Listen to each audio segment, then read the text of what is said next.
Public wifi পেলেই আমরা মহা খুশি। এক সেকেন্ডও দেরি না করে সাথে সাথে কানেক্ট করে ফেলি। কিন্তু আসল ঘটনা হচ্ছে এই ফ্রি ওয়াইফাই হতে পারে আপনার জীবনের সবচেয়ে বড় ডিজিটাল মিস্টেক। কারণ এই পাবলিক ওয়াইফাইতে কোনো সিকিউরিটি বা এনক্রিপশন থাকে না, আর এই সুযোগটাই নেয় হ্যাকাররা।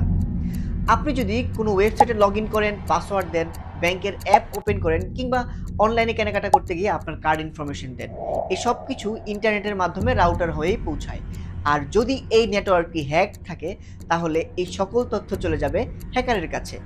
মানে আপনি কোন সাইটে ঢুকলেন, কোন পাসওয়ার্ড দিলেন, আপনার ব্যাংকের ইনফরমেশন, ইভেন কি আপনার কার্ড ইনফরমেশন সবকিছুই চলে যেতে পারে হ্যাকারের কাছে। সব পাবলিক ওয়াইফাই কিন্তু বিপজ্জনক নয়, তবে কোনটা সেফ এবং কোনটা আনসেফ সেটা ডিরেক্ট করা খুবই কষ্টকর। তাই পাবলিক ওয়াইফাই ইউজ করলে সেন্সিটিভ কাজ করা থেকে বিরত থাকুন, আর যদি সম্ভব হয় ভিপিএন ইউজ করুন।